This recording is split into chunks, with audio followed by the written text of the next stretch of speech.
Absolutely no. I would not. All right. Mm-mm. Nope. All right.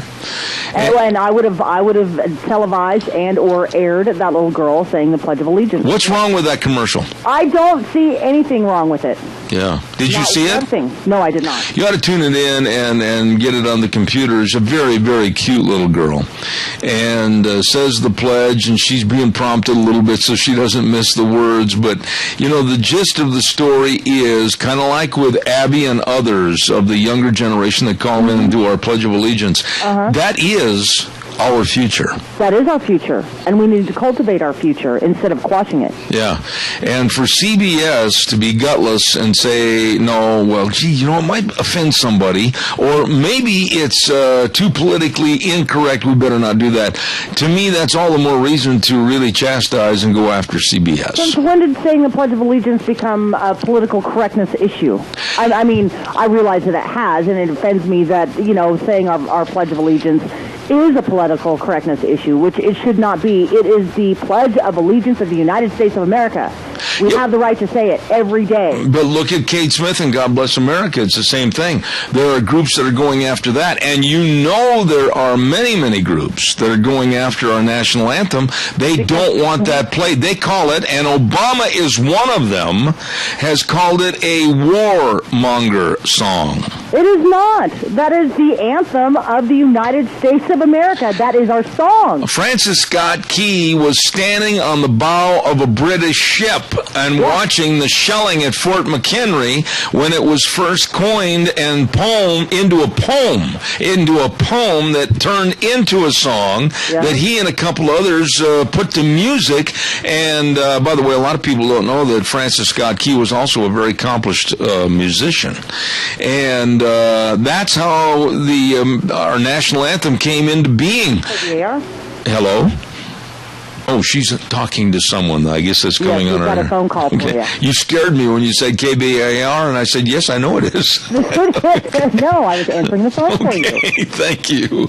Good morning, caller. You're on the air. Good morning, Jeff. This is Jeff again. Hey, did you see Joe Biden talking about the national anthem the other day? He said that it was written during the Civil War. Are you kidding? It was written near the end of the War of 1812 over the Battle of Boston. And I couldn't believe that. Oh, my goodness. I was so uneducated. Oh, my goodness. Well, look at the source. Joe is not exactly a two-legged encyclopedia. Yeah, you could say, well, I don't know. But the other thing that I was watching last night, I watched this documentary about Ronald Reagan. Very interesting. I wish you would have seen it. I don't know if you did. No, I didn't have a chance to. Cool. I did not have a chance to see it. But anything about Ronald Reagan, I wish I could keep, and file. Thank you very much, Jeff. I appreciate it. God bless you, man. Another one of him. I agree. Thank you very much. All righty. Thank you. Bye-bye.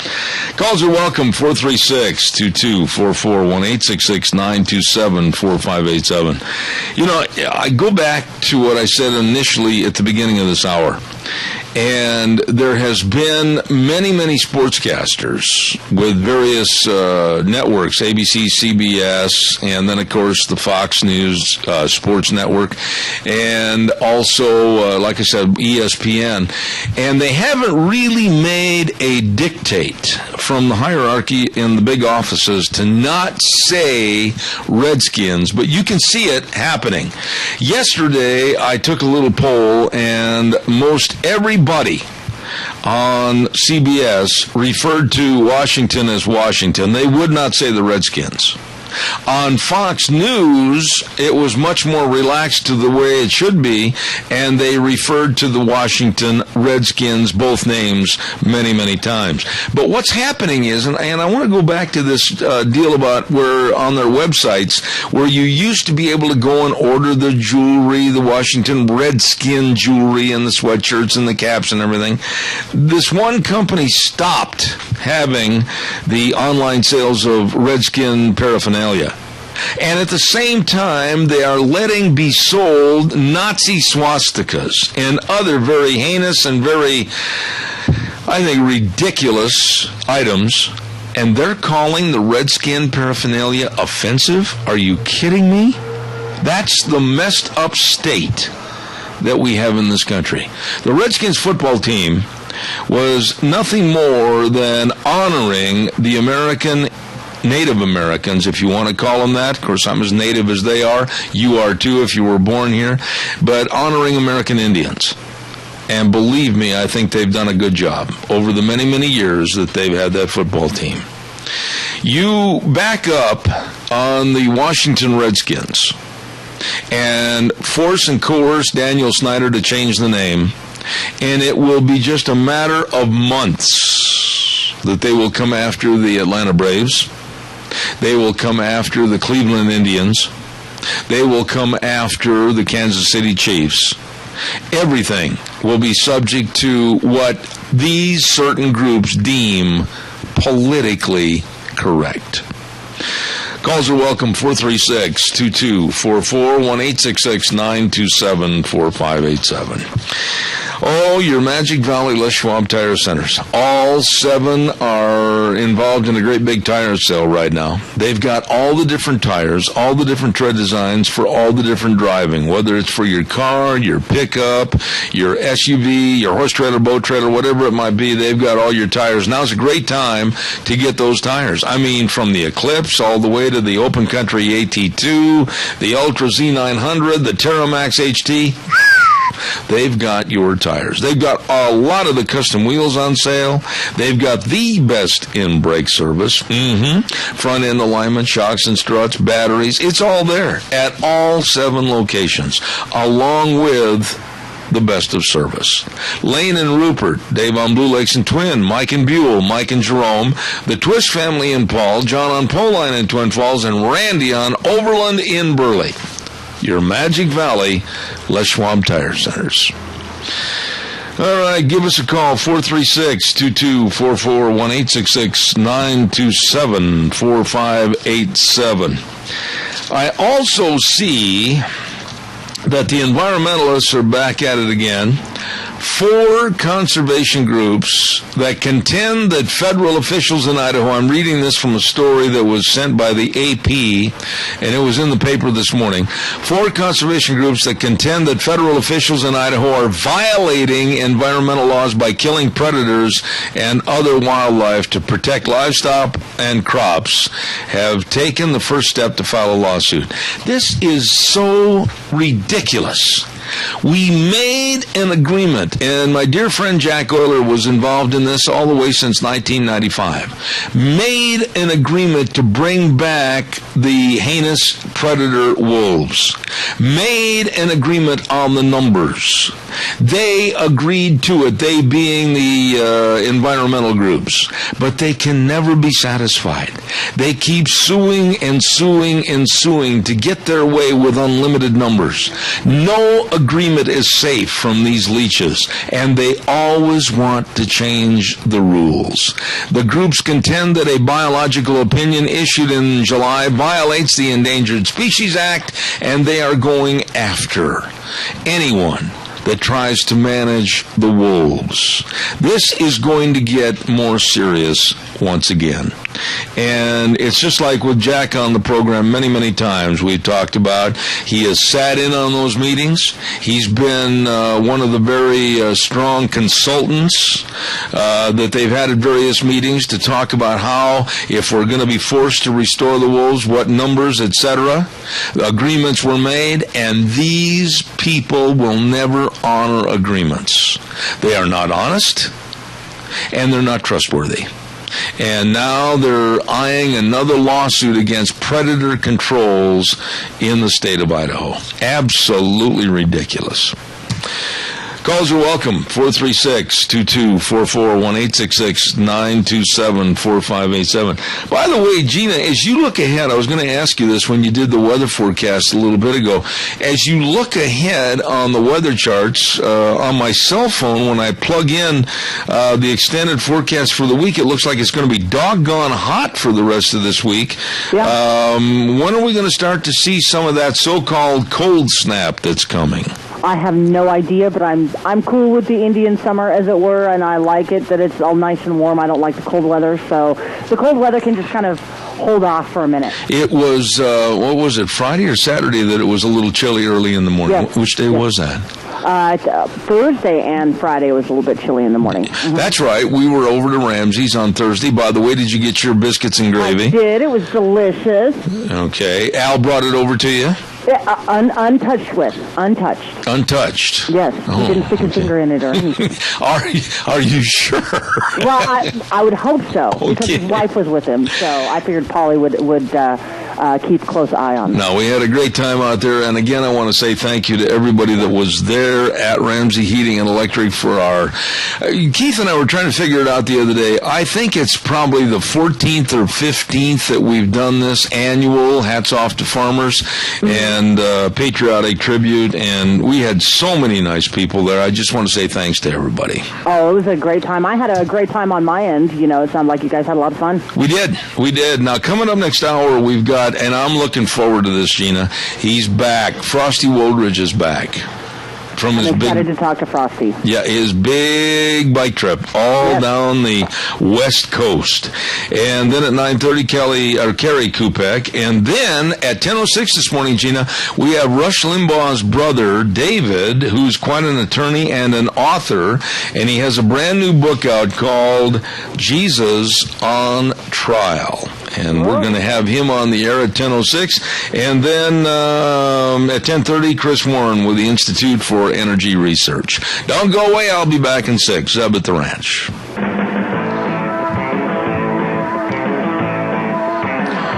Welcome back. Hour number 2. Zeb at the Ranch on a Monday, September 15th. Good morning, and we're brought to you by our major sponsor, your Magic Valley Les Schwab Tire Centers.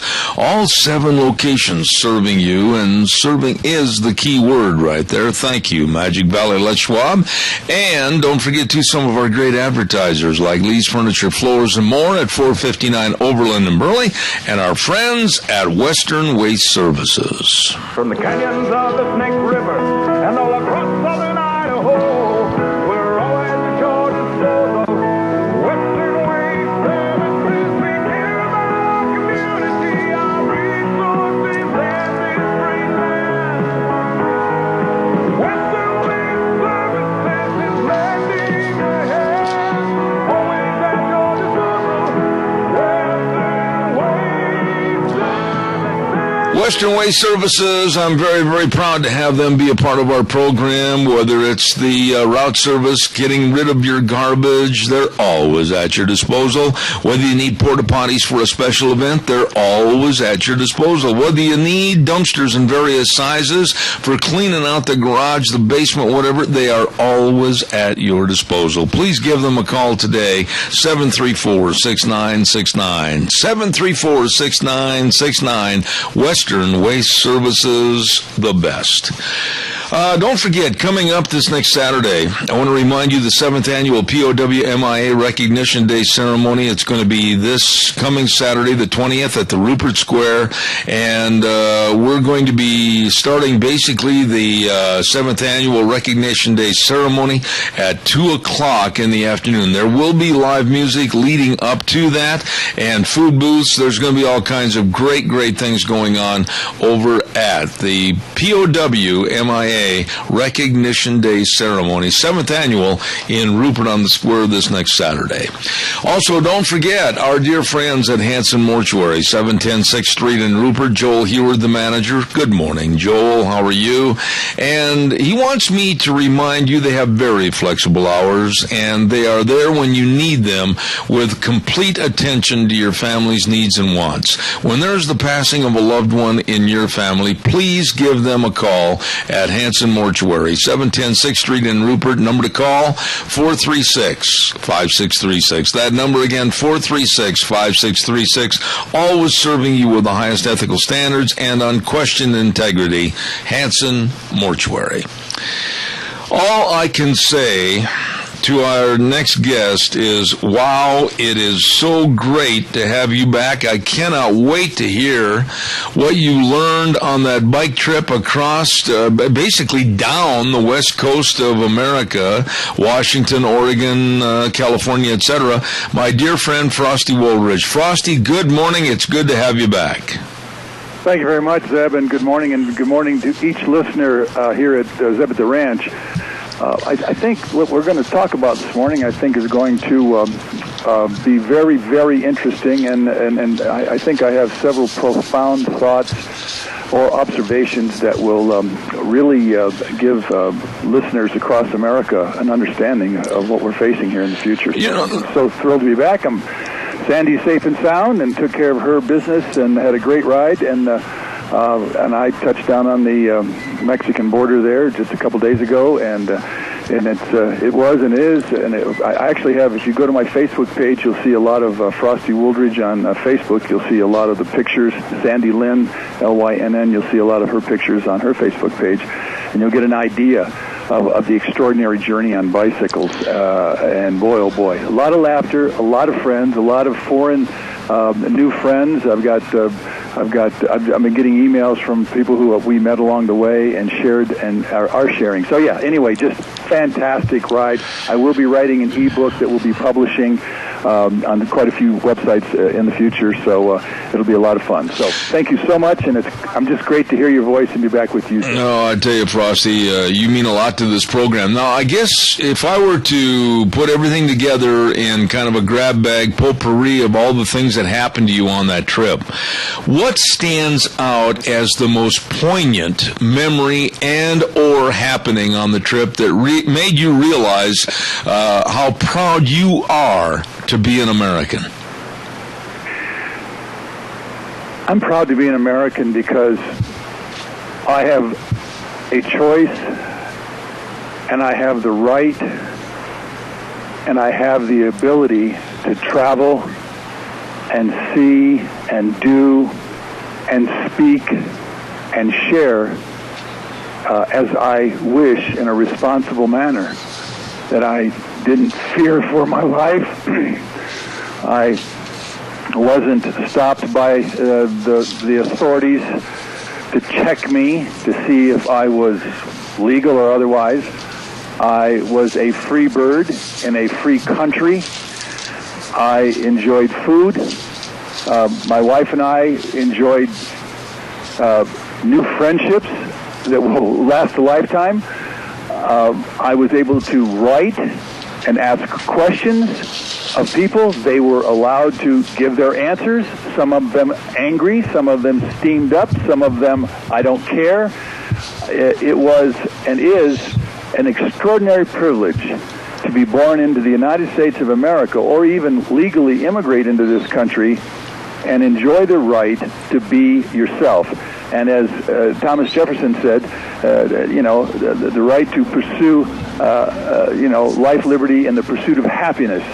And I think most listeners to this program, or anyone who's ever heard me, I'm a happy guy, and I'm thankful that I'm a happy guy, and that I get to express myself. And to me, that is one of the most important aspects of living in a constitutional republic for which we're all blessed. And so that really came to the forefront here on this journey across America, from Canada down to Mexico. And I would say it's north to south this time instead of coast to coast. Absolutely. But, when you, before you left on this tour of the west coast of America, you and I had discussed on the show that one of the basic questions you wanted to ask people is basically what in the world their thoughts on illegal immigration and immigration in general coming into this country was and is currently. What did you find out as a general synopsis of what people thought about our borders being like Swiss cheese? Actually, quite a majority of them quite upset, but what can I do about it? Mm-hmm. That was their first thing. And you can't change Washington. They're all corrupt. I'm giving you some of my notes here. One businessman who was 62, he said, we have lost California as an American state. And I just went, wow. And so as I pedaled into San Francisco and certainly into Los Angeles and then down into San Diego, I made this observation, and I'll get more back to this 62-year-old businessman. San Francisco is becoming predominantly, how can I say predominantly, a tremendous Asian population there. I mean, it's everywhere you look, it's pretty much Asian and Indian. For those of you, I don't know if anybody knows that. Sandy and I stayed at a number of motels, and they're completely run by Indians. Any Americans have been actually run out. And in fact, the U.S. government actually has funded Indians to literally take over all the motels, private motels, and even some of the chains right now by Indians. And then they chain migrate their own people, and they're doing that at such a rate of speed right now that you're seeing much of California here is just a tremendous Indian influence. And they really are. It's like holy catfish. I think I'm in a different country here. And of course, the languages. There's so many different languages of these individuals that are not taking English up as their new language. And then as I started going south past Monterey Bay, then it started a stronger and stronger Latino, Hispanic, Mexican color and speech and signage. And so if I could say anything to Americans listening to this program, you as an American, again, realizing that 1.2 million legal immigrants come into this country every 12 months. That's and 100,000 every 30 days from 150 countries around the world, and incompatible cultures and incompatible languages and incompatible ways of life, and also incompatible ways of looking at the world as to Western thought. I would ask, or I would recommend to each listener in America right now to get ready for a new kind of America, to get ready for multiple languages that are going to vie for dominance in their little enclaves, and ethnic groups that are going to continue to separate from the American way of life and the American people. And this new America is going to be much different than what we have enjoyed for 237 years, in that it's not going to be we're all Americans anymore. It's going to be a hodgepodge, and boy, that is very evident in San Francisco, and it's very, very evident in Los Angeles and into San Diego. Lots of really predominantly gated communities, and then for the rest that don't have gated communities, tremendous. If it's not battened down or locked down or chained down, it gets stolen in a heartbeat.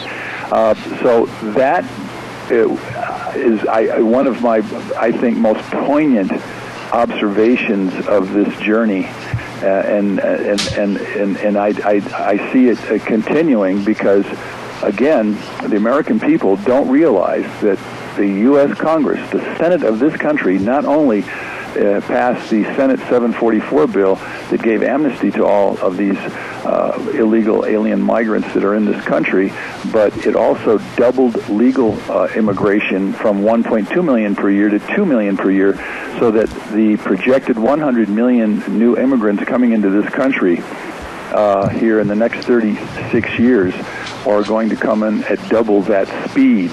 And I have to say this, California is now under an exceptional drought. It's past severe. It's into the exceptional arena. I have pictures that are, I've got brown grass covering the hills everywhere. Everything is brown in California. Wildfires everywhere in California. And cows grazing in these fields. Like we saw one dead cow just flat died right there in the field because there was no grass. The grass is all brown. They're all feeding on brown, dried, dead grass, and hot. Oh my gosh, hot. So California, and again, as I've said in the past, adds 1,655 people net gain every day on their way from 38 million to well over 58 million, probably 60 million by 2050. So California is the harbinger state of what's coming to America. And so I would recommend that you get ready, because each and all of our communities will be susceptible to the same thing that's happening in California, and that is that all of these immigrants, this next 100 million immigrants, are going to be seeping into all of our communities, and we're going to be facing this linguistic change, certainly this cultural change of tension. Cultures simply don't really get along together too well, as seen around the world. So that is a kind of a thumbnail for you real quick. Yeah, and I'm not going to be hesitant in asking this because I don't care about being politically correct. I am very, very concerned that America, and you can tell me I'm wrong, Frosty, we're good enough friends. I am very, very concerned that America, in the last 200 plus years of this country becoming great, was a melting pot of other cultures and other citizens that wanted to come here, wanted to assimilate, wanted to become Americans. But I don't see that anymore. And I want to ask you this, of the people that you saw and the cultures that you witnessed, they don't want to assimilate with us. They want to basically, if I'm wrong, tell me, start their own culture here and see it grow and flourish. And that's not the America that I really want to support. I don't want to see a multi-chasm, if you will, start and then absolutely destroy the fabric of what America is. Am I wrong? You are exactly correct. As a matter of fact, the businessman who was 62 years old made the same exact statement. He says he is astounded that no one understands the ramifications. And I rode with him for an hour. He actually kind of rescued me because I was lost on Route 1 coming down the coast because you can't get on the freeway on 101. And then there's a and then you have to go through some different fields and so forth and so on. And so that was his observation. But he said the worst thing about California is that they have such a water crisis right now. And he said, and yet we just keep adding immigrants. It makes no sense. He said this state hasn't made any sense since we lost the Proposition 187. And so essentially, as I wrote in my book, America on the Brink, the next added 100 million Americans, which is now 2 years old, I said that California is the bow of the Titanic, and it matters little whether you're on the bow of the Titanic or you're in the boiler room throwing the coal in, or you're dancing on the dance floor, or you're first class or you're last class, which is called steerage back then. When the Titanic goes down, you're going down with it. Right. So this country is becoming a polyglot of humanity. And somebody who thought that was going to be a good idea is going to be in for a rude awakening. Because what I saw in San Francisco was everybody's milling around and going around to their certain things, like on Fisherman's Wharf and certainly in Los Angeles. But they all self-segregate, and they all stay with their own language, and they all stay with their own ethnic group. And so, and California is, so is Chicago, and so is New York City, so is Miami, because Spanish is going to be predominant. And for those of you who don't understand this, back in 1965, America was made up of 90% European Americans, about 3% Hispanic Mexican Americans, and then about 7 or 8% of African Americans. Right. Well, today, European Americans are now down to 54%, and by 2040, you can go to the Pew Research Center, or you can go to U.S. population projections by Fogel-Martin, or you can go to the U.S. Census Bureau. European Americans will be in a minority at 49%, and Hispanics, which are right now, or Latinos, or Mexicans, that entire group, is now 34%, and they will reach 51% by 2042 at the current rate of immigration into this country. So for the European Americans, get ready to be the new minority. a majority that was once the majority, it will become the new minority. And boy, you're seeing it. I mean, you're seeing it incredibly fast there in California and certainly in Arizona. But that's what we're facing. Let me ask you this, Frosty. We say pledge allegiance to the flag of the United States of America, our pledge that we put on every morning on this program. With these different cultures and with the different assimilations to their cultures, do these people that are coming in and wanting to keep their culture, do they respect and or do they honor our flag so that we still are one nation, under God, indivisible? Well, if they're honoring our flag, you have to ask why is the Mexican flag out in front of their house instead of an American flag? And that's what I saw. I mean, there's whole communities where it's just Mexican flags. I don't know exactly, or I don't remember what exactly is the Indian flag, but I do know as soon as you come into a motel. It is owned by Indians. It's totally the motif is totally Indian, and so again, I think we're going to have to get ready for a new and different America that is going to come upon us with this next 100 million immigrants, because what the next 100 million immigrants is going to create the tipping point away from the America that we all know and grew up with to another kind of America that is going to be dominated by minority and therefore no more majority for anyone. And then you're going to see the polyglot consequences where people start vying for political power that will push their own political and cultural and linguistic, just their way of life. And change our way of life, and it's going to be. I think it's going to be very sobering for those of us who don't realize it, and then simply let it happen and come upon us. And that's what's happening, because nobody really understands or even cares, essentially, what's coming upon this country right now. And that's a polyglot society that's overloaded, overwhelmed, and overpopulated. With diminishing resources such as water, and certainly it was $4.59 a gallon for gas out there. Oh my! I got a picture of it, and then of course resource exhaustion. So we're in for a rough ride, Zeb. That is what we're facing right now. One final thought, and I've only got a short time, 2 minutes left, Frosty.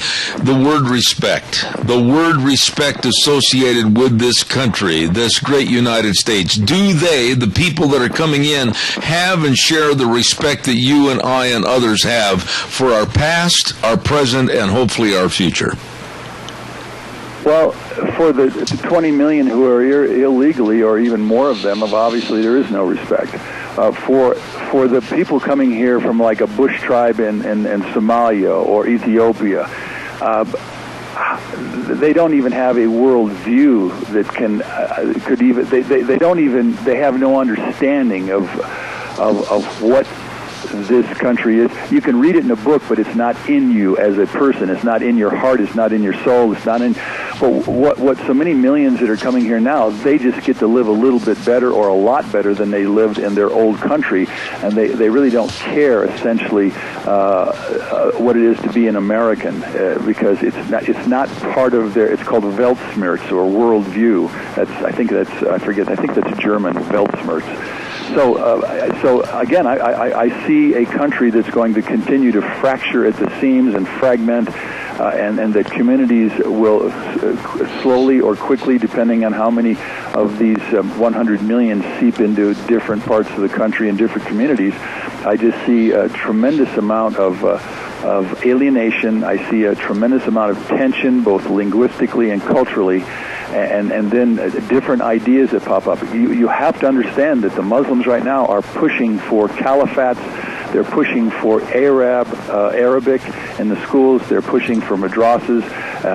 You can see it in Fremont, California. You can see it in Chicago. There's over 2,000 mosques in this country that have been built in just the last 20 years. and you can see it in certainly places like Detroit. That's what we're facing, Zeb, and I really saw it there in San Francisco, and certainly in Los Angeles and in San Diego, and the people I talk to, and there's a lot of frustration out there because of it. Frosty Woldridge, I wished I was not out of time. I wished I had at least another hour to find out more, but we do have next Monday. I'll look forward to it. I want to find out more about your trip. I want to find out more about this new book you're going to be putting together, and God bless you for coming back on the program. And the very best to you and your wife. Thank you again. Thank you, Zeb, and Godspeed and God bless. And God bless and God help America here in the future, because this thing's coming at us faster than anybody understands. Amen. Amen. Frosty Woldridge, Golden, Colorado, a dear, dear friend, back from a major trip around the west coast of America. Thank you very much. Don't forget, Cheney Flooring and Home Design. They are our early morning, first when we start the program, weather sponsor. But, oh, my goodness, they've got do-it-yourself classes. Don't forget that. And they're going to have on September 27th, a 4 to 5 p.m., Cheney Flooring and Home Design, having their first do-it-yourself workshop for kids and parents. You don't want to miss that. You want to check out all their repurposed furniture. You want to check out, of course, their new decor items that are coming in every day. And they have got great ideas for redecorating your house for the holidays. And as I said this morning, that is right around the corner. So check it out. Give them a call, 678-6945. Cheney Flooring and Home Design, 1228 Oakley Avenue in Burley. Look for their blue door. Really, really nice people. Did you hear that? Did you hear what I just said? Well, yeah, did you hear that? You didn't?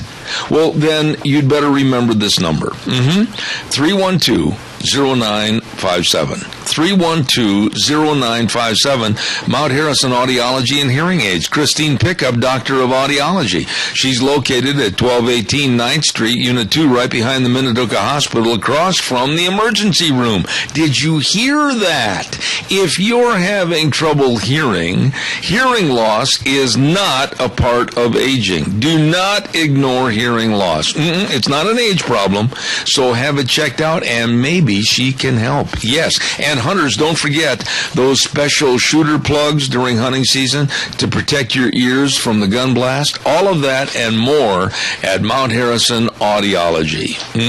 Number to call, 312-0957 with Christine Pickup, Doctor of Audiology. Did you hear that? Okay. We're going to have our next guest with us in just a moment. I also want to remind you about Let's Ride, Highway 24 between Rupert and Burley. Oh, my goodness sakes, winter's right around the corner. And if you haven't checked out all your snowmobile needs, you'd better do it. They've got brand new snow machines coming in daily, and they've got a lot of them in stock. And they want you to come on in and get ready for the angel dandruff on the ground with your brand new snow machines. Highway 24 between Rupert and Burley. Let's Ride, where the fun is sold. You stop in. Oh, and by the way, now's the time to get your watercraft winterized. And don't forget, they've got all your four-wheelers, all your ATVs, everything right over at Let's Ride. My goodness. And the accessory department, a great way to start your Christmas shopping. I know, Christmas shopping. Here we go. Highway 24 between Rupert and Burley. Let's Ride, where the fun is sold. Really nice people. Let's go to the phone lines right now. And with us on the phone line with the Alliance Defending Freedom is the lovely Carrie Kupek. And good morning, Carrie. How are you? Good morning, Zab. Doing well. It is always a treat to have you on Monday mornings come on the program and discuss various stories with us. But one story that I absolutely was very heartened to hear was that the state of Maine has reversed their decision to implement the do not resuscitate order on that abused baby. Would you bring us up to speed not only on the gist of the story, but where it stands right now? Sure. Everyone deserves a fighting chance to live. I think we can all agree on that. And in this particular case, we had a teen mom who had a baby. Her The father of the baby, unfortunately, abused the baby when the mom was out at work, shook the baby. The baby suffered extensive physiological damage. And fast forward, they decided to sign a do not resuscitate order because the baby was in a coma for an extended period of time. Looked like there was no hope. They signed this order. The doctors take the baby off the machines to basically so the mother could say goodbye to her child. And the baby miraculously opened her eyes, started breathing on her own. Quite the miracle. So shortly thereafter, both mom and dad rescinded their signature on that order. And like I said last week, if you can believe it, the state of Maine decided to fight them on it and say, no, we're going to make this call for you, and we're going to say this child shouldn't live, and we're going to implement this DNR order against the child, whether you like it or not. Lengthy lawsuit proceeded, and where we are right now is, thankfully, the agency, the Department of Health and Human Services of Maine, which was fighting the mom's right to save her own child's life, last week issued a statement saying, no, if the Maine Supreme Court, which is where this is headed next week, says that we have the right to enforce this order against the child, we're not going to do so. We are not going to go against the wishes of this baby's mother, which is great news. Finally, thank God, they have seen the light, I suppose. The governor had said first that he did not support what was going on here, that this child, this mom, certainly has the right to save the life of her own child. So the executive agency, this Health and Human Services, a few days later said, okay, we're not going to go with the court, even if they say that we have the power to do this. And then, this is the latest, which I wasn't able to send to you, the Attorney General of the state of Maine has now said, we would like to dismiss the suit. We don't want to do this anymore, which on its face is absolutely great news. The only thing is the lawsuit still may proceed because it's great that they're saying this, and it's great that the agency has said this, but the reality is, we need something called a consent order, or it differs on the state what it exactly would look like, but we want to make sure that this DN order will never be enforced against the child, against the mother's will, both now and for the rest of the child's life. So this still may go to court, but sure, this is certainly good news. Carrie, I don't want to go from very good news into something possibly negative, but I think it's a question that needs to be asked. The father, if you want to call this lowlife a father, after he assaulted the child and literally beat the child or assaulted the child into this condition, I would imagine, and I'm not trying to be flippant when I say this, but absolutely now that this child is doing well and opening up her eyes, that this father is literally praying for his own welfare, that he doesn't get hung out to dry on murder charges and will still probably have to face assault charges. What is the status of the charges against the father? I think the charges still remain the same. I think there was an aggravated assault charge. I think there have been some other charges. It depends on the state. Each state has different laws that have to do with shaken baby syndrome. This type of abuse, such as shaking the baby to the point of horrific body damage. So the charges still remain the same. I will tell you that the child is in foster care right now, and so that's sad. And hopefully this will get resolved. The arguments will be heard. I mean, as of right now, the arguments are still going to be heard on Tuesday, a week from tomorrow, up in the Maine Supreme Court, and we'll see what happens there, just to make sure that this issue of the state bypassing a parent's rights to make this life or death decision for their child, will never happen again in the state of Maine. So we will see what happens. All right. Now, another story I want you to comment on this morning is that we thought maybe with the ruling from the Supreme Court that all of these businesses that were coerced and forced into supplying different birth control measures through their health insurance was over, but it's not, is it? No, it's not. It's such a scheme and really conniving by the Obama administration. And so, as we all know, initially when this Obamacare edict essentially was issued, it forced employers to directly provide abortion pills and other kinds of drugs and sterilization options to its employees. They had no choice. Along the way, obviously, there were different lawsuits, and then with the Conestoga Hobby Lobby ruling, the government said, okay, these family businesses, these family owners who have these moral objections because of their faith and conscience, they don't have to do it. So what they've been doing, the administration has been, changing the rules to so-called accommodate people of faith, whether they're a nonprofit, whether they're a business. Well, what this latest change has done, and this is the 8th change they've made to the rules since it started, which is always a bad sign if you have to change the rules that many times to get something to work. And it still doesn't work. Because what it does now is it says, okay, fine, you can, whether you're a nonprofit or your business, you can object. You can tell us, we don't want to provide this coverage to our employees because it violates our faith and our conscience to provide these life-terminating drugs. Fine, you tell us, but here's what they end up doing. They turn right back around, this is the government, and use the insurance company or the third-party administrator of those employers and use that to deliver the same exact drugs. So essentially they're using these businesses, these nonprofits, as mules to, and commandeering their plans to deliver the drugs yet again. And so we filed a brief essentially saying what I just said, laying this out on behalf of 4 Christian universities last week, saying, look, this latest change is no change. You're still using us to deliver these life-ending drugs, and it's got to stop. This is against our faith, against our conscience. This is un-American. Let me ask you, Carrie, and we have a call, but I want you to give me a short answer on this. Caller, do not go away. I'll be right with you, I promise. Why is this administration in particular so bent on showing a lack of respect for life and really pushing abortion-inducing drugs? Why?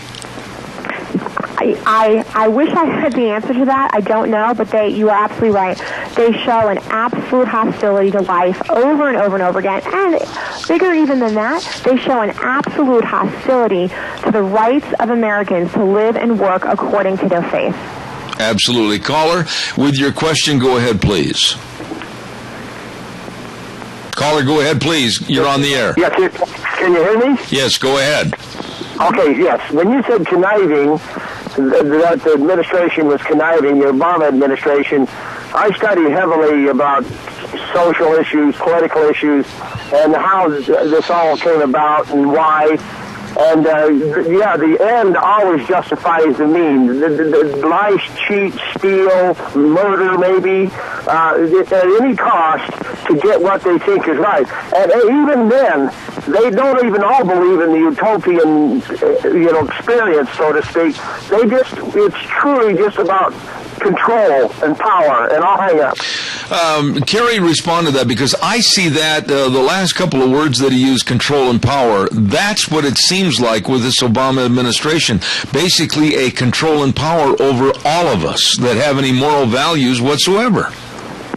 Yes, this administration has shown such this iron, heavy-handed, we say law is law because we say so. Law does not get its value or worth from, the good, the morals that we have upheld in this country for so many years, but we just arbitrarily decide to do what we want to do and force you to come alongside with us.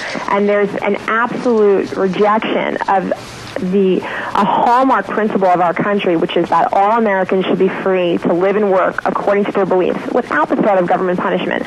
That's why this country was founded. Absolutely. Kerry, to follow this story and other stories that the Alliance Defending Freedom is involved in, go ahead and give us the different sources where people can check on ADF. For our main website, they can go to alliancedefendingfreedom.org, or if they want some more information and coverage on the individual cases, they can go to adsmedia.org. Absolutely. Kerry Kupek, and I'm so glad to have you on the air this morning, and you've been such a big help to us with all the different stories, etc., that you're working on. God bless you, and thank you again for coming on our program. Well, thank you for having me on. I appreciate it. All right. Thank you very much. A very, very nice lady right there, Kerry Kupek with Alliance Defending Freedom. I just want to take my fingernails and go right down the chalkboard. I get so upset at government control. Government control and power over we the people. And Randy called in about that, and he's absolutely right. Government control and power over us to tell us what to do, tell us what to do, how to do it, what not to do. Thou shalt not eat this, thou shalt do this, thou shalt... I am so fed up with government control and power, and it's getting worse every day. Getting worse every day.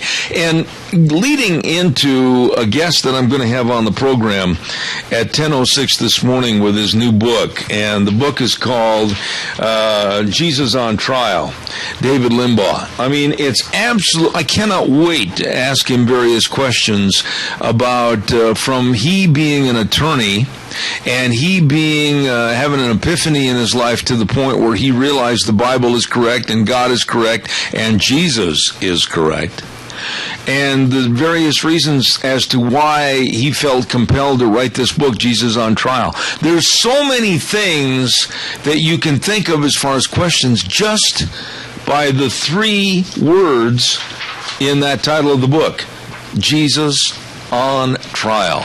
And it seems like how true that is with everything that's going on today with an attack on Christianity. We're going to do the weather right now, and the weather, as you know, is brought to you by Lennox Home Comfort Systems. That's right, and they're through Ramsey Heating and Electric, offering rebates on qualified Lennox Home Comfort Systems. Whether it's a gas furnace, air conditioner, a heat pump, you and your family will always enjoy the comfort. All you have to do is call them at 678-0459, and Ramsey Heating and Electric can save you money. Call them today, 678-0459. Ramsey Heating and Electric with Lennox. And right now, here is the weather. Here's your weather forecast as we kick off the work week. Sunny skies for today. High of 86. Tonight, low near 60. Tomorrow, even warmer. Sunny skies, high of 95 with an overnight low near 60. And for Wednesday and Thursday, chance of rain showers and thunder bumpers with highs in the low to mid 80s. Woo! All right, Gina, thank you very much. Brought to you by Lennox Home Comfort Systems through our friends at Ramsey Heating and Electric, 2600 Overland Avenue in Burley. Absolutely. All right, give us a call, 436-2244, 1-866-927-4587. We'd like to visit with you about anything and everything that you'd like to talk about. So we've still got a little time here this half hour.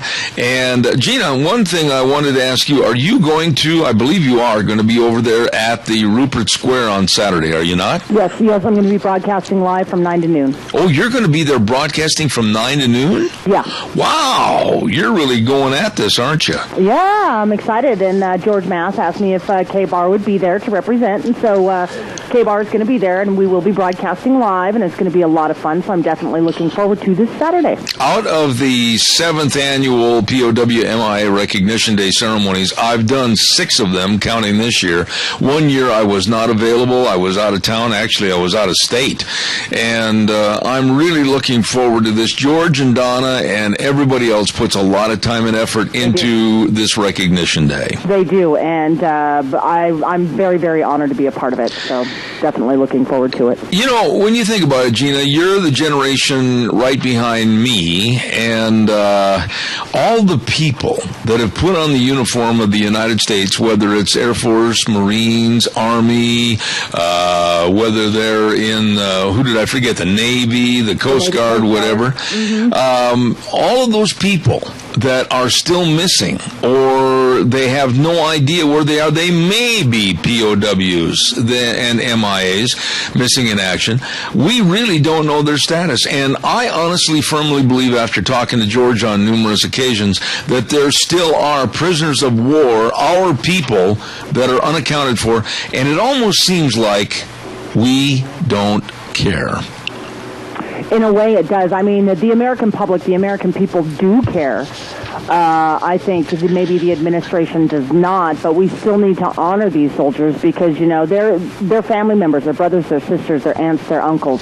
moms and dads, and they need to be honored. They need to be remembered because they're family members. What was the name of that movie besides Rambo? There was another movie made about rescuing POWs over in Southeast Asia, and it was with the guy that played Walker, Texas Ranger. What was the name of that? Pardon me? Chuck Norris, yeah. But what was the name of the movie he was in? I don't remember. I would actually have to Google that, but I don't remember. And I remember when the movie came out, and maybe you can remember this also, there was a lot of animosity against it because members of the State Department didn't want to see that go out in front of the public. Yeah. You've got a quick phone call right now. Caller, good morning. You're on the air. Yes, good morning, Zeb. Yes, sir. I've been all over the Far East in my service. And I've been to Vietnam and Korea and all them places. I've spoken to a lot of pilots that are in the know. And a lot of our pilots and other servicemen that were captured and have disappeared ended up in Siberia, never to be seen again. And you won't get any politician that I know of to stick their neck out and give you the true story about this. You know, Tony, I can't imagine. You're the generation above me, and you've gone over that area, etc., but I can't imagine how horrendous, how absolutely destitute a person would feel after putting on the uniform to fight for his country and then be forgotten. I mean, I can't even imagine what that's like. Well, in 1954, when I was over there, there was one it was in April of 54, and in June of 54 is when things fell apart for the French over there, and thousands of French troops disappeared when the Vietnamese took over. You know, you don't hear a lot about that either. Yeah. But, you know, from what little bit I have studied about this, and what little bit I know, and what little bit I've conjured up to form an opinion, I'm going to ask you this. Do you believe that there are POWs still being held from whether it's Vietnam or whenever in our nation's history? Do you believe that there are still people being held against their will at various parts of the world? I do. I really do. But you won't get any politicians to try to stick up for these people. I don't know how many have died in captivity, probably hundreds that we don't know about. Yeah. And nobody gives a damn. Those people up in Washington do not care. That's all the more reason when George Mass and his lovely wife Donna and others have put on this POW-MIA Recognition Day ceremony at the Rupert City Park. I'm just going to be very blunt. Tony, I do not understand why there aren't literally thousands of people that show up for this, because we have American troops that have died and fought for them, and they can't take an hour out of a Saturday afternoon to go to this ceremony. I mean, my goodness, what's the matter with us as a country?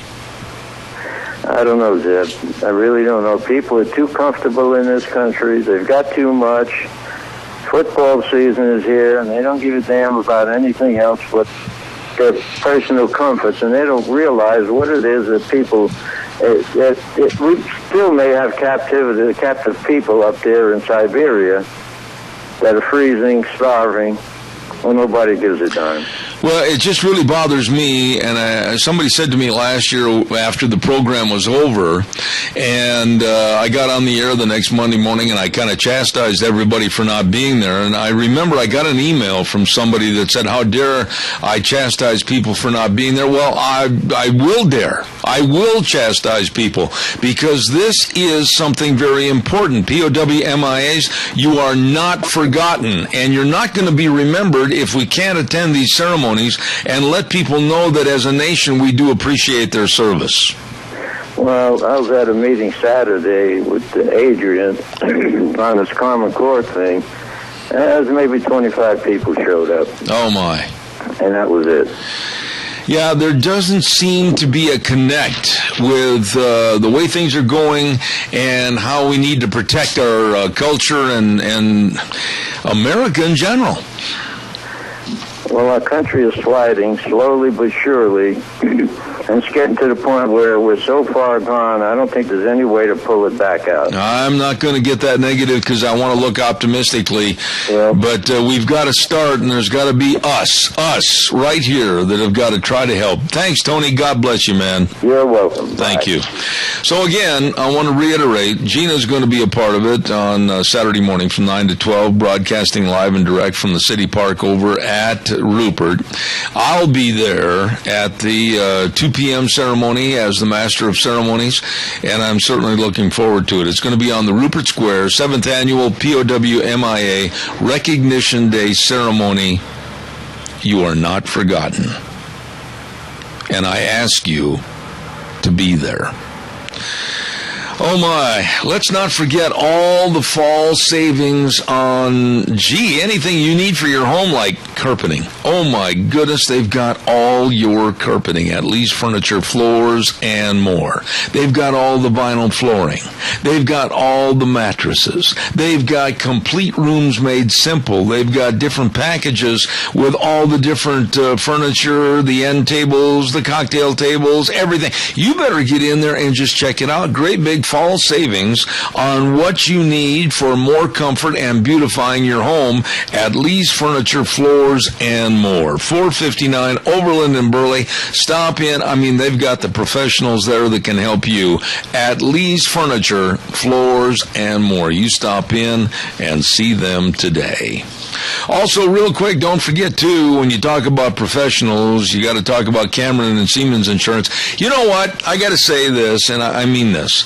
Dean Cameron had lunch with him the other day, and what a helpful person. And Todd Siemens, the same way. They work for you. And when they say they're going to do something, they get it done. Absolutely dedicated and responsive to your needs. So please take my advice, whether it's life insurance, health insurance, a fly that almost knocked the microphone over, or retirement planning and employee benefits, please get a hold of them today and set up an appointment and go see them. Cameron and Siemens Insurance, Highway 24 in Rupert. The number to call, 436-4424. Absolutely.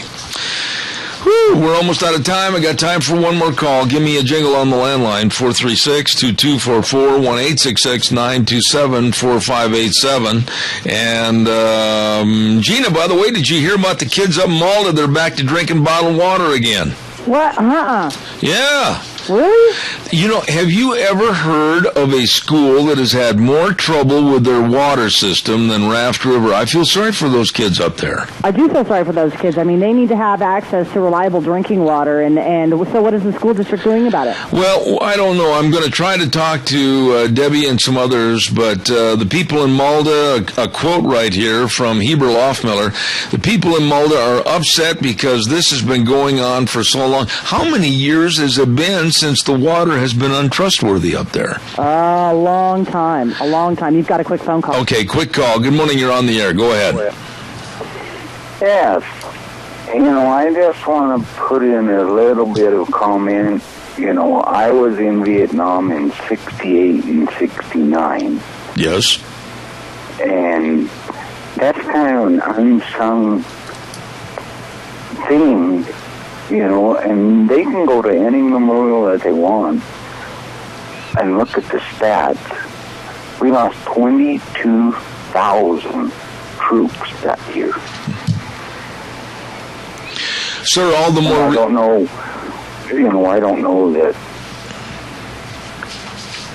that makes a difference, but, you know, that's one of those things, you know, and, you know, I have something that's probably political, not correct, but the Americans don't understand.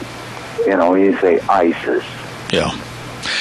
You know, I'm going to be... Those are military letters. I know. Hold on just a second, caller, just a minute. I've got to run to the news, but I want to say this, and listen to me very carefully. God bless you for your service. God bless you for everything you've done for this great country. And God bless all those that were in Vietnam and that terrible conflagration over there.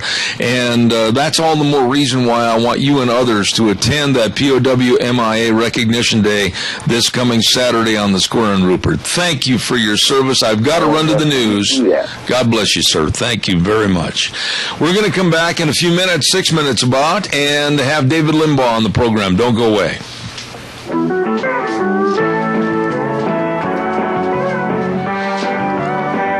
Oh, welcome back.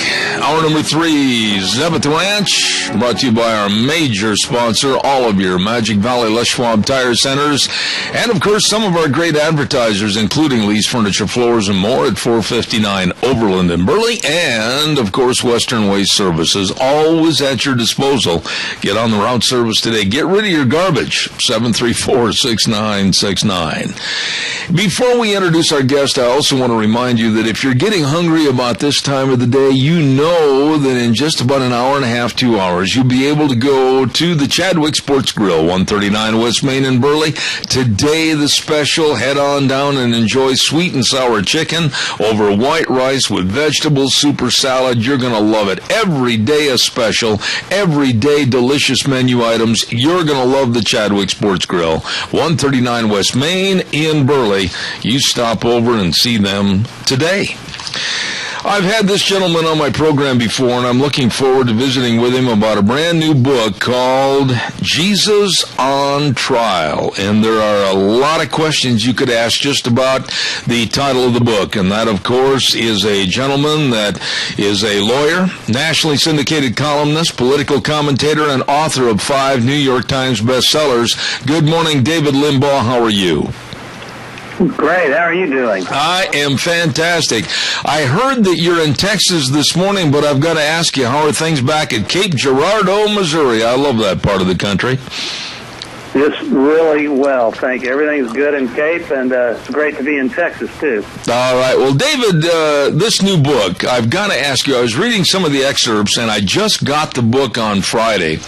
Bill Hoffman of Newsmax had a story about you, and he said David Limbaugh discusses his journey back to faith. So I guess my question is, what caused you to leave your faith in the first place?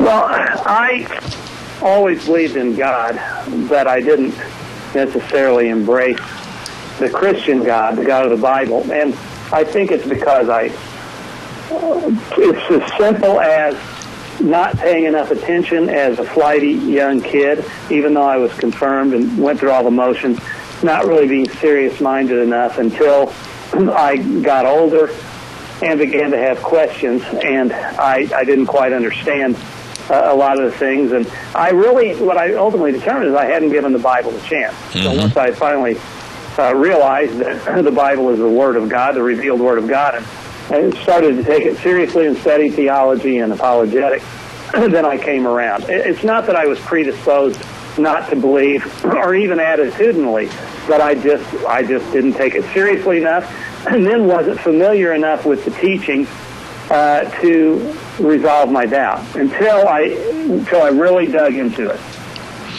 A lot of people say that are born-again Christians, David, they say, well, I had all of a sudden an epiphany. I had a lightning strike. Something just hit me and I changed my ways. What all of a sudden changed your thinking so that you eventually wrote this book?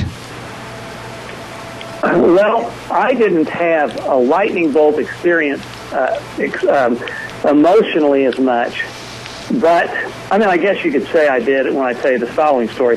When different people planted seeds in my life, for example, one friend of a friend showed me when I was questioning him about some of the perceived unfairness of the Christian scheme of things, the salvation scheme and all the things I didn't understand about theology. He gracefully and graciously went into the other room and got me his reference Bible and started telling me how and showing me how the Bible was interconnected between the Testaments and within the Testaments, and that blew me away. Not really having realized it before, as embarrassing as that is, and I started studying apologetics and theology and opening my eyes. I beginning to understand it. It made more sense to me, but I still had doubts. And then finally, I came across in a meeting, a Christian businessman's meeting, I came across the Messianic prophecies predicting in detail some specific things about Christ, where he would be born in Bethlehem, hundreds of years before he was born. The fact that he would not lift a finger to defend himself, that he would die on the cross with transgressors, in other words, 2 thieves, and then specific things about his crucifixion, his passion. His side would be pierced and no bones would be broken. All these amazing things that turned out to be fulfilled in the New Testament. And I could really, that was an epiphany for me intellectually, which I guess you could say spurred kind of an emotional response too, because it just literally it astonished me and really moved me. And I realized then I was holding in my hands the book of God, and the Word of God. And so that's what got me is actually the Bible itself. That was the biggest apologetic for me. You know, when you talk about today's society, David, and you're on Fox News, you're on many news programs, you're very well respected as an attorney, but the media today in general, would you agree that they've got a vendetta against faith and especially Christianity as we speak? Well, this culture is hostile to Christianity. This culture is hostile to truth itself. Postmodernism challenges the very existence of truth. And yes, I think the popular culture doesn't like Christians and Christianity. And this isn't across the board. This isn't universal. But there's a flavor of that and a hostility and an attempt to suppress religious liberties. We see it in the provisions in the Health Care Act denying the conscience of Christians. We see it as they vigorously oppose life and defending life. And so, yeah, we see that evidence of that throughout. And so I believe that even though ultimately Christianity and spiritual matters are more important than politics, they're not mutually exclusive. And these Christians who have the idea that we should not engage in the culture, I think, are making a mistake. I think we should. We have a duty. God put us here for a reason, and he didn't put us here to be passive. And we need to get involved, engage in politics and in the culture, because in order to win people to Christ, in order to evangelize, you have to have some level of freedom in the culture to operate. So, yeah, I definitely think the culture is hostile to us at this moment. We got to fight back. Why do you think it is, and you're a very knowledgeable man, a very intelligent man, and an attorney, why is it that so many elitists, quote unquote, in our society think that Christians are ignorant? Well, there is a view that among the popular elite that Christianity is anti-intellectual and anti-science. And I think some of that is based on the idea that they believe that we reject some aspects of Darwinism, macroevolution. Many of us do, many of us don't, I guess. And they accept that as gospel. Literally, they probably have more faith in what they believe science discovers than we do in our own faith. But the truth is, Christianity, and they believe we're anti-intellectual because this young earth controversy and all that. But the truth is that Christianity and science aren't incompatible. They're very compatible. Science, in fact, was a result of Christianity. Now, Christians believe that God created the universe according to natural laws which are discoverable. And while all other cultures were curious by nature, that took something more to spark an interest in science, and that was the belief that God's natural laws were discoverable, and so scientists began discovering them. And you have that and this arose in the West and no other cultures. And then you have, and now of course it's taken hold everywhere, but now you have the other factor that most modern scientific discoveries are pointing toward an intelligent designer, whether it's the complexity, the irreducible complexity of the cell, or the marvels of DNA, the anthropic principle, which shows how fine-tuned the universe is. And so now, and the very beginning of the universe itself. So today, science is pointing towards a creator. We believe, and I believe, that Christianity is supported by the overwhelming weight of the evidence, using our rational faculties to examine that evidence. We do not abandon our rational faculties. In fact, the Bible tells us, and Jesus tells us, to love the Lord with all of our minds. Proverbs tells us how to acquire wisdom. So there's nothing anti-intellectual about it. We're supposed to give the reason for the hope and faith that is in it with gentleness and respect if we're asked. So, no, it's pro-intellectual, but and there's nothing incompatible with faith and reason. Now, getting to the final point of saving faith in Christ, of course, requires more than just mere intellect. It involves an act of the will, a volition, accepting Christ as your Savior. Absolutely. David, evil is all around us, all over our world today. It's written about in the Bible, and I believe that now more than ever, we're seeing evil play out with ISIS and the tragedy and horrific beheadings that are taking place. What about this war on Christianity from the Middle East? Are you as concerned as I am that right now we are at the very beginning of a very big holy war? Oh, well, I definitely think radical jihadists are at war with us.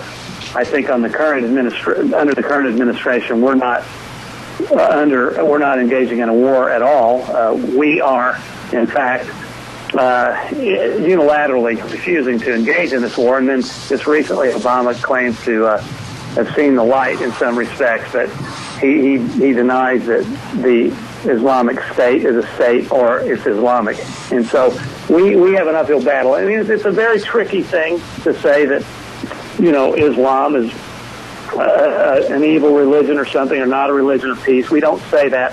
What we do say is there are too many people, too high a percentage of people in that religion who are terrorists and who are radicals, and that the so-called moderates aren't doing enough to fight those people and denounce their acts of terror. So it's a very difficult time, and yes, I do think there millions of people are engaged in this struggle, and we have no choice. If we hope to survive as a civilization, we have to fight back. When you have the readers purchase your book, Jesus on Trial, and when they close the cover at the end of the book, what do you want the reader to take away from your book and remember? Well, I talk about Pascal's wager. Blaise Pascal was a French mathematician, philosopher, who was very brilliant. He wrote the Pensées, the little quips, statements about Christianity and other things.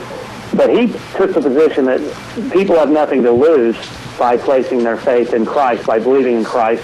They ought to do that, because if they're right, they gain eternal life. If they're wrong, nothing is lost. They would have died anyway.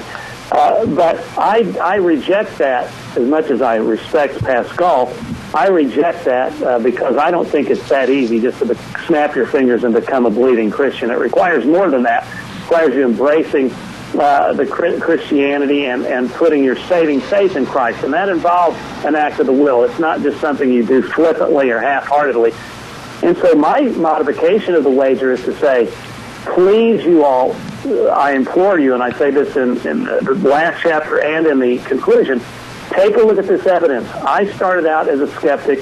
I studied the Bible, I studied theology, I studied Christian apologetics, and as a result of those studies, I became a believer. I mean, I was convinced intellectually of the truth of Christianity's truth claims, and then I took the step of saving faith in Christ. I challenge you all to take that same step, to embrace the Bible, study the Bible with an open heart and an open mind, study theology, study apologetics, look at the evidence. You say you believe, you say you support and advocate using our minds. Well, use your mind with an open heart. Let the facts and the evidence take you wherever they will take you. And then if they convince you, then all that much better, and you become a Christian. That's wonderful for you. If you don't, the worst thing that happened is you have read the greatest book ever written by the hand of man and inspired by the mind of God. Absolutely. You know, David, one of the things I've always said is that we need to go back to the Ten Commandments. We need to go back to what the Bible preaches and teaches us. We'd all be a lot better people. What about the future of America? Getting away from godly principles, especially with this administration, is there hope that we can get back to basically the Ten Commandments and its application to mankind? Well, I mean, the Ten Commandments, of course, are God's laws, and we have fallen away from God's ordained plan and for His instruction. And I do believe there is hope. I believe there's hope in Christ and the hope for a spiritual awakening. We're about due for another spiritual awakening. I think people are alerted to the existential conflict we face, and I hope more and more people wake up. By the way, there's nothing any other religion has to fear in Christians. We promote the religious liberty of everyone. We respect all other faiths. You're not going to find many killings in the name of Christianity, and if any do occur, they can't point to any scriptural passage justifying that kind of behavior.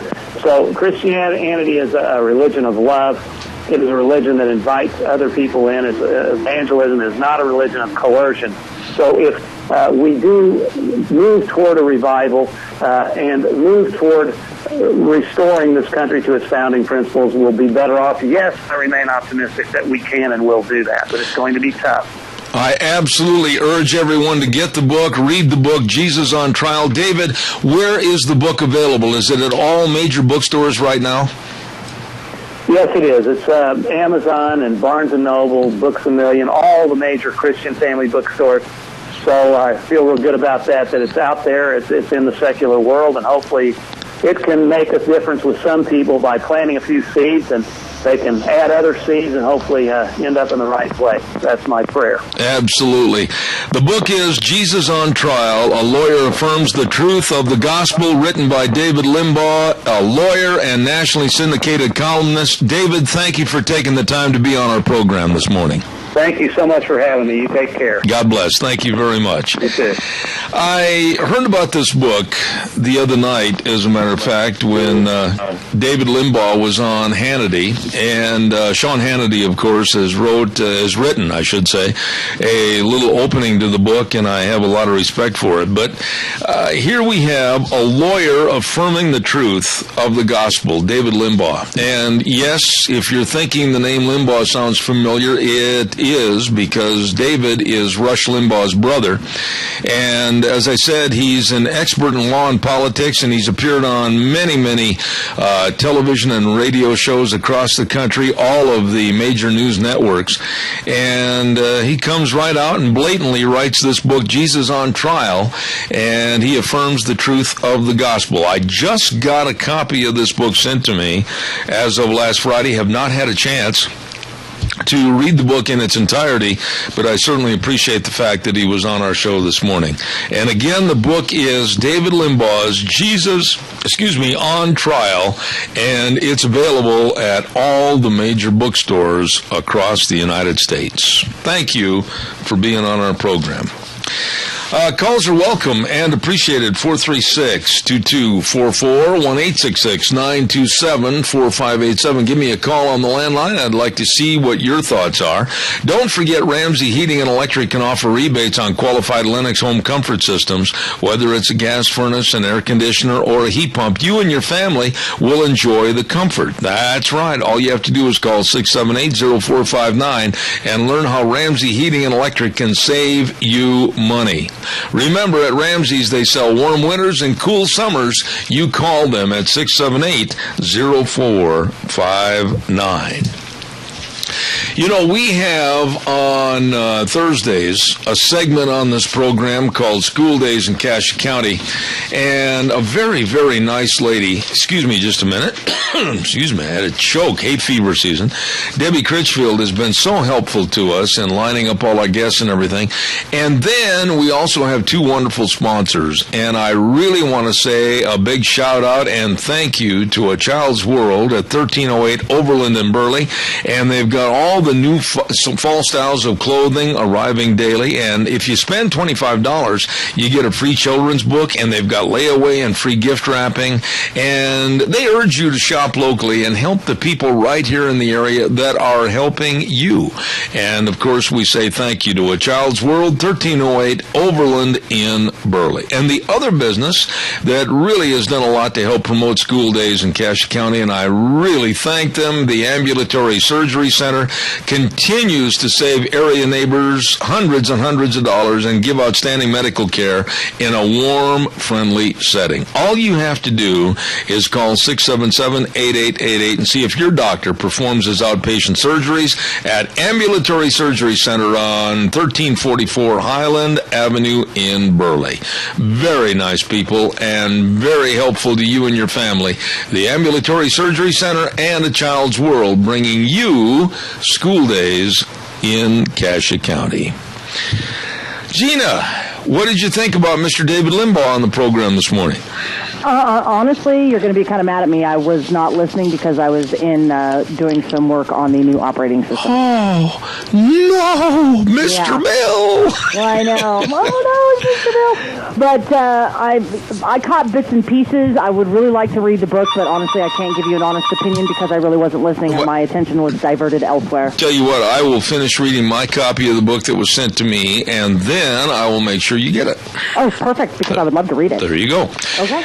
Do we have any calls waiting? No. Okay, I want to reiterate the fact, and I want to say this again, that we're going to be over at Rupert on the Square this Saturday, September 20th, for the 7th Annual POW-MIA Recognition Day Ceremony.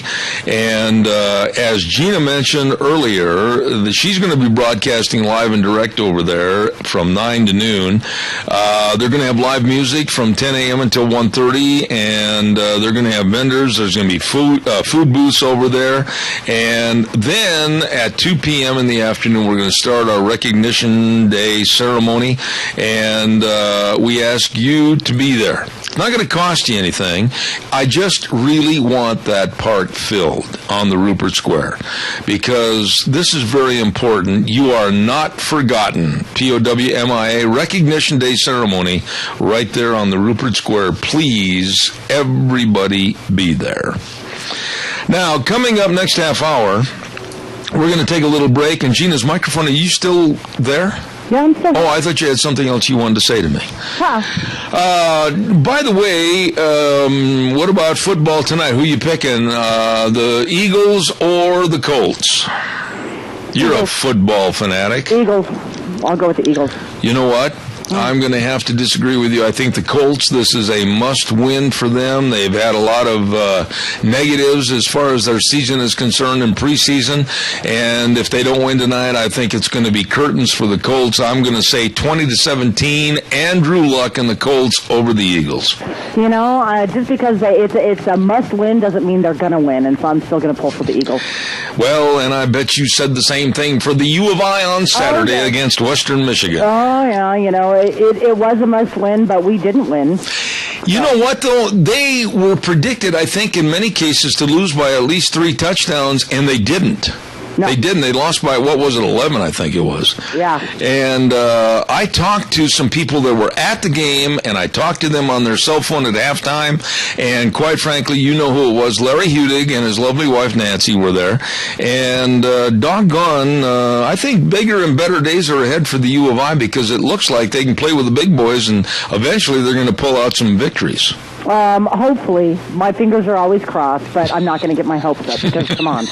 We're the Vandals. We should be used to losing by now. Now, Gina, be nice. You're starting to sound like me. Hey, you know, let's call it what it is. I mean, I will always root for my Vandals, and I hope that they are going to progress and finally get some marks in the win column. But I'm not going to get my hopes up. Yeah, but you become immune to it like I do with the Chicago Cubs baseball team. Yes. We know that they are oodles and oodles of games out of first place, never to be winners, but we love them anyway. Exactly. All right. I'll turn it over to you and be back in 3 minutes. Thank you. And now back to Zeb at the Ranch on AM 1230 KBAR. To reach Zeb, call 436-2244 or toll free 1-866-927-4587. And now, here is Zeb Bell. Oh, thank you very, very much. We're on the home stretch in the last half hour of Zeb at the Ranch for a Monday, the 15th day of September. That sounds hard enough to believe as it is. My goodness sakes. We're on the phone right now with the Institute for Energy Research's Director of Communications, and that means he knows everything about energy or the lack thereof. Mr. Chris Warren. Good morning, Chris. How are you? Good morning, Zeb. Thanks for having me on. It is always a pleasure to have anyone from IER on our program. And, Chris, kind of a ballpark statement here, first and foremost. This administration, absolutely, I don't understand them. I don't understand why there isn't something done to stimulate and really promote energy in our own United States of America. And we're relying upon something that is absolutely so ridiculous. Solar and wind power for our future to be progressive. What is the matter with us? And not only are they not, is this administration not fostering an environment for economic growth, they're doing everything in their power to prevent the use of affordable energy, of our most abundant energy resources like oil, natural gas, and coal. And at the same time, they're doing everything to promote renewable energy or green energy like wind and solar. The problem is wind and solar don't work when you need them. Oil, natural and gas, and coal do, but the administration doesn't seem to realize that. Is it that they don't I'm going to really put you on the spot here because I think they do realize it. I think this is all a clandestine plot to weaken and minimize America's net worth. And I think this administration is absolutely criminal for leading us down the path to being a third world country. That's my feeling, and I doubt if you can change my mind. Go ahead. I think you're on the right track there, Zeb. Since this administration has come into power, we've seen nothing but regulation after regulation on affordable energy and subsidy after subsidy for unreliable and expensive energy. It's been the same tune this entire time. And IER just put together a list of over 100 actions the president's taken to make energy more expensive. And this is by no means an exhaustive list. You could probably point to over 200 actions that they've taken. And it's because the administration is listening to the environmental left, the extremist billionaires like Tom Steyer, instead of the will of the American people. Why? I mean, that's a very simple question, but Chris, why? Why would you want to hurt your taxpayers? Why would you want to hurt your tax base? Why would you want to cripple U.S. businesses? Why would you want to relegate us back into where we're leading a donkey up a hill to find some coffee beans? Why? There's either some kind of ulterior agenda here or the simple fact that they just do not care about what the average American needs. And they care more about lining the pockets of people that funded their campaign, that will fund future campaigns for other environmental liberals in Washington. I think it's a matter of them weighing the needs of their elite billionaires more than the needs of the American people. It's as simple as that. You say elite billionaires, but they, the billionaires, had to make money from us, the people that are out working in the trenches every day. And with all the regulations that are being pushed and forced upon business, hidden taxes, etc., pretty soon the well's going to go dry and you won't have all these elite billionaires. Why would they want to shoot themselves in the foot? It's part of that agenda, Zeb, and you're right about the cost of business. I mean, every step along the way, the president and his administration have put in a compliance cost here or another layer of red tape here, and that's costing businesses lots and lots of money. And a lot of them are wising up and they realize what's going on, but you still have some that made their money, and maybe it's the fact that they feel guilty, although they should not, from making money. And now they're pouring all their billions and millions of dollars into causes that are going to prevent other Americans from making money and even just making a living. Tom Steyer is a man that you mentioned by name a moment ago. I just absolutely abhor these kind of people that want us to go into a cave and burn buffalo dung to try to stay warm. I'm 66 years old, and what little money I've got saved, I want to enjoy the later years of my life, and I don't want to have to pay it out in energy costs. But honestly, I have made a prediction that with these people in power, we haven't even seen the tip of the iceberg. Would you agree? I would agree. They're going to continue these last 2 years of this administration, and we have to keep in mind it doesn't stop with this administration. There's an agenda. There's an environmental left that have a presence in D.C. That are going to continue to push these agendas for years to come unless we push back on it. But I think we are just seeing the tip of the iceberg. The EPA just levied a new regulation this past June that's going to make it even more expensive and virtually impossible to run a coal-fired power plant. And that's just going to send your electricity prices through the roof. And that has a harder impact on people who can afford it least, namely the poor. I mean, they spend a greater percentage of their income on energy use. And as those costs go up, the cost of using energy for them and the cost of doing anything else in their lives goes up as well. You got to help me on something, Chris. I do not understand how constituents of like Joe Manchin in a coal state, how can they not be absolutely revolting? How can they not be waving shovels and pitchforks at Joe Manchin and others for not standing up, looking the president in the eye and saying, enough is enough, Barack, back off, you don't know what you're doing? Well, yeah, what you have here is a lot of smooth-talking politicians who are able to cover up their tracks and cover up what the administration has been doing. Luckily, at least since I've gotten that, more and more of these constituents of these particular politicians are becoming wise to it, and I don't think they're going to stand for it much longer. We look at what are you paying for gas right now back in your area on the East Coast? Could you repeat that? Sorry, Deb. I said, what basically is the price per gallon on gasoline and diesel back on the East Coast right now? It's fluctuated a little bit, but it's over $3.30. Okay. Well, let's round things off at $4 across the board, just for the sake of conversation. And here we are looking at the winter months coming along, and many people on fixed incomes, boy, they're going to have to make some decisions on whether to heat their homes or try to get to their job or buy groceries. How much more can really the American public stand price-wise before the tipping point pushes them over a cliff? I don't think it's much more, Zeb. I mean, people are willing to cut back to some extent, maybe not take that one road trip they were planning on taking or taking their family out for that one less movie that they would have. But when you start cutting into the fact to their income, to where they can't even pay their energy bills or they have to make huge cutbacks elsewhere, I think people are really going to wake up and say, wow, these policies are doing more damage than I thought to us, and we have to put a stop to it.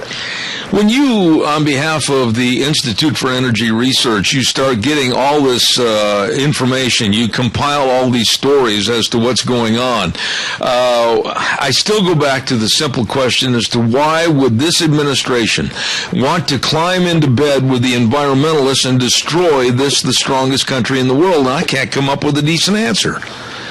It's all money, Zeb. It's really, that's where they're getting a lot of their money from. I mean, the environmental left although they are sometimes portrayed as doing good things for the American people, they are a strong, mobilized lobbying presence all around the country, and they have billions and billions of dollars to do with whatever they please, and that includes lining the pockets of politicians who will carry out their policies for them.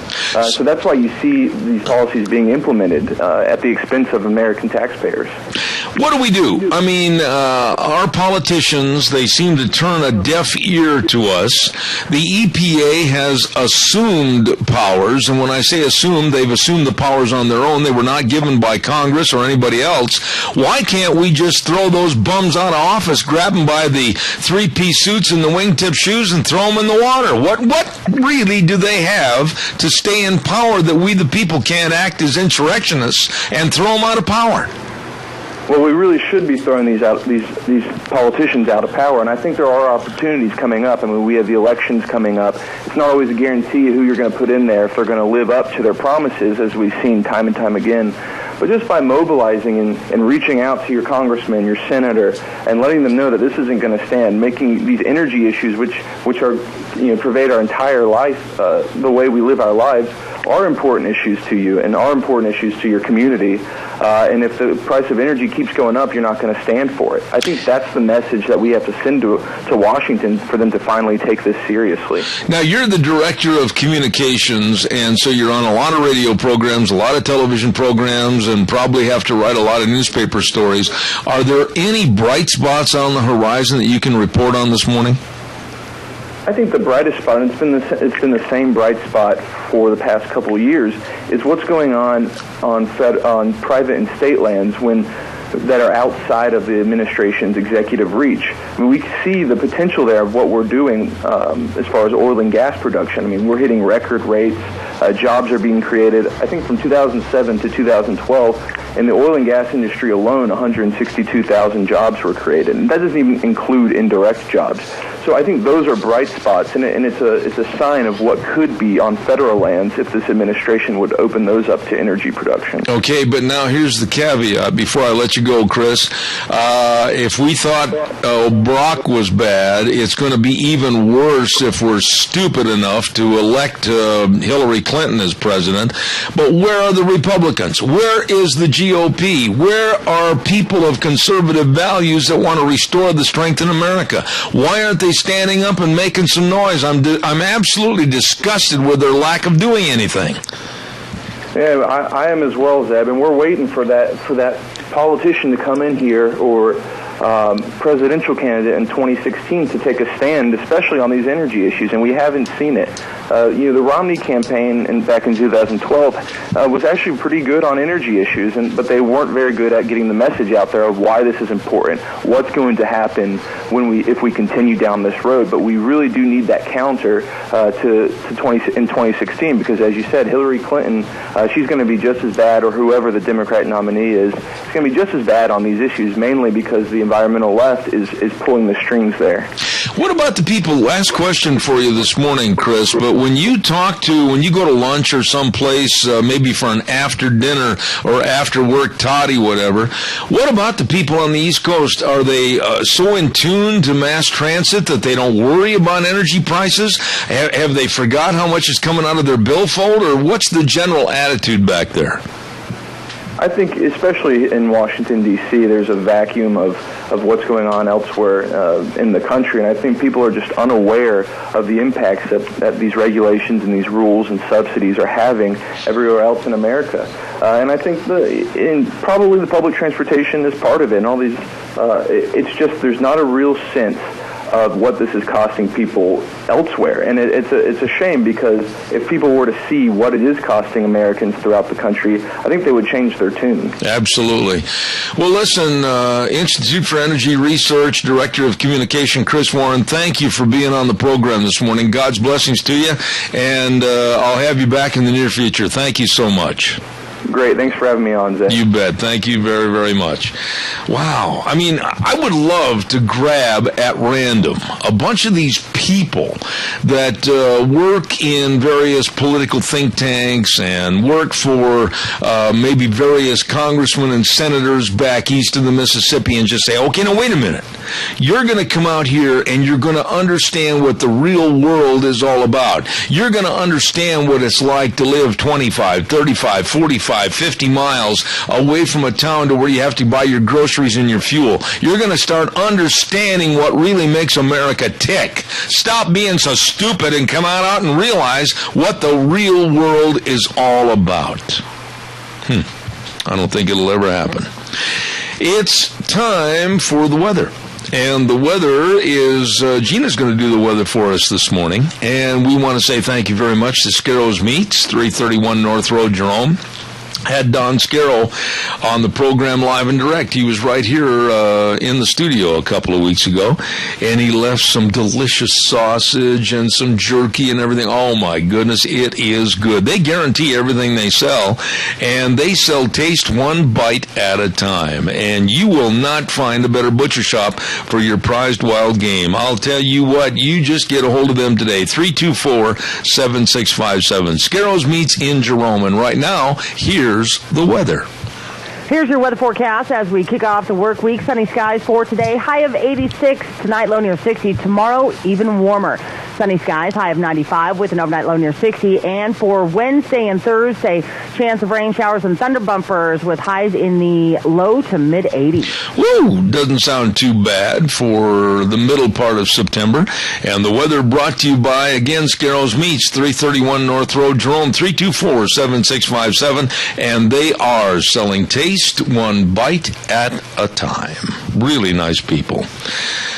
Okay, give me a call, 436-2244, 1-866-927-4587. I'd like to hear what you have to say. I will do my Magic Valley Les Schwab Tire Centers commercial, and while I'm doing that, give me a call, and we'll talk about anything you want to talk about to wrap up this morning's program. We still have some time, so come on, get on the phone, give me a call right now, 436-2244. They're having a big tire sale at your Magic Valley Les Schwab Tire Centers, all 7 locations. Yep, big tire sale. With the best tire value promise in the industry. Whether it's the Eclipse tire for your car, or the Ultra Z900, or the Open Country AT2, or the Wildcat AT2, they've got all the tires you need for safe driving. All the different tread designs. Yep, you get a hold of them today. They've got many custom wheels on sale. They've got the best brake value promise in the industry. Front end alignment, shocks and struts, batteries, it's all there. It's all there for you. And service is the key with all 7 locations. Lane and Rupert, Dave on Blue Lakes and Twin, Mike and Buell, Mike and Jerome, the Twist family over in Paul, John on Poline in Twin Falls, and Randy on Overland and Burley, your Magic Valley Les Schwab Tire Centers. Get a hold of them today. No calls? Well, give me a jingle, 436-2244, 1-866-927-4587. I mentioned something earlier this morning and about the lunch bunch. And this Thursday is going to be lunch bunch again at Denny's restaurant at 11:30. But I just want to say, and I don't say this enough, I just want to say thank you. Thank you very much to all the participants. You know, this idea about having lunch bunch, it started, 9-10 years ago, something like that. And we started with about 6 people, 7 people, 8 at the very most, and it's grown now to where we're looking at 65 and 70 every month of people that want to get together and people that want to see how other people are doing and ask questions about their health and sit and visit and have a good time. God bless each and every one of you. And on behalf of Deanne and I, and I'm going to have some tears in my eyes when I say this, some of our lunch bunchers are going through some health problems. Some of our lunch bunchers have passed away. And I just can't tell you how much I appreciate all your effort. Last Thursday, over at Ramsey Heating and Electric, it just proved to me how valuable you people are. God bless you. No matter what I do and no matter where I go, you're always there supporting it, and I can't thank you enough. Thank you. From Deanne and I, we really appreciate it. Good morning, caller. You're on the air. And there's one of the originals that's been close to 15 years ever. Oh, my goodness, how time flies when you're having fun. Yep. Remember when we started and we just all huddled around one little table? And got wet. Yeah, because Carlene was there. Yeah. But things have really changed, haven't they? Oh, yeah. It's really grown. But what my point was earlier, Al, God bless all the lunch bunchers and their support. I mean, you and Polly are always there at the different functions. I looked out in the showroom floor at Ramsey's the other day. My goodness, the place was packed. Yep. We're there for you. You always have been, and I really do appreciate it. Okay, bye. God bless you, man. Thank you. Gina, that's a real tribute to a successful radio program, but also a real testament to friendship. They've always been there and always helping us. We appreciate that. We've got some wonderful listeners. Yeah, we do. The only person that wasn't there the other day, I felt bad that you didn't get a chance to come on down. I never get to, because if I was down there, nobody would be here to put you on the air. I know, but, can't we do it now that you're going completely remote? Can't we do it that way? We'd have to have a computer system available to do it. Oh, never mind. Never mind. I don't want to trust that. Let's see, there was something else I was going to ask you about, and that is cooking. Did you get a chance to do any cooking this weekend? No, I did not. My lovely bride had a fantastic Sunday dinner, and corn on the cob. I love corn on the cob. Did you have any corn on the cob yet this year? Yes, actually, I have. Oh.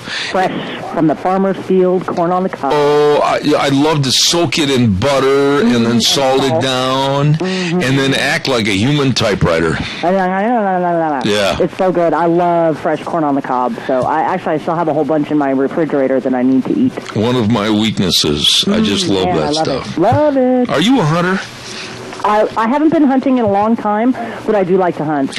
There are a lot of states east of the Mississippi River that are being absolutely overrun by booming deer populations, and they're just literally chewing up the forests and everything else, and a lot of the states are asking for a lot more wide-open hunts in their state to save their states. They're being overrun. Well, I would love to go to one of them and actually get myself. I love deer meat. Love deer meat. And so, hey, give me a gun. I'll go shoot one. The state of Indiana, the Hoosier State, was absolutely ravaged by exploding white-tailed deer populations. Are they eating the corn? They're eating everything. Have you ever been on the East Coast? No. Well, I have, but it's been, decades since I've been over there. Literally, the deer populations back in Connecticut and New Jersey and New York State and Pennsylvania, they have got a major problem back there because they're literally walking right down the main streets of town. The mess is atrocious. Do they not have long hunting seasons? Are people just not going out and hunting these? Well, I know the state of Connecticut is begging for help, and they're going to ask, I think, for more elongated hunting seasons. But I noticed there was a story in the Newsmax magazine that said hunting is helping forests recover, and there's a lot of people like Associate Professor of Forest Ecology Michael Jenkins that said because our actions have made the natural world the way it is, we have an obligation to practice stewardship to maintain ecological balances. There's just too doggone many deer back there. Yeah, because, we have to manage the forest just like we have to manage the wildlife. And so if we let a population of one particular species get out of hand, then we have to regulate that because they can cause devastating impacts to, whatever kind of forest or whatever kind of land that they're actually being on. So. Why don't they adhere to that with the Western Watersheds Project and some of these other wacky, tobacco environmental groups that want the predators like the wolves and the grizzlies to run wild and rampant, and they don't care about the ecology? Oh, well, environmentalist groups, they don't care about the ecology. They just care about their own particular spin on whatever it is that, that they're rallying for, whether it be, a tiny little snail or, the wolves or what have you. And so, and when it comes down to that, basically you're talking about money. Absolutely. It's all about money. Hey, guess who's going to be on the program tomorrow? Doug Johnson. No, as a matter of fact, on Tuesday, we're going to have Dave Bego tomorrow. We haven't talked to Dave in a while. Yeah, Dave Bego's going to be here. Dr. History's going to be here. Our old friend, emphasis on the word old, George Mass is going to be here. Okay. And a surprise guest at 9:06. Ooh, a surprise guest because it's even a surprise to you? Yeah, I haven't figured out who to put on there yet. Got it. Anyhow, we're going to say goodbye for today. We've but got one quick phone call. You got time? I'll take 30 seconds. Okay. Real fast, caller. Go. 30 seconds. I just figure they need to move those deer crossing signs so the deer know where to cross. Yeah, right. I'm sure they took a literacy course and they understand to read. I appreciate that. Kilt, man, God bless you, man. Have a good day. Thank you. Have a good day, my friend. Thank you. Bye. See you tomorrow at 8:06 right here on K-Bar 1230 and streaming live on the net all over the world, ZebBell.com. Have a good one. ABC News is next.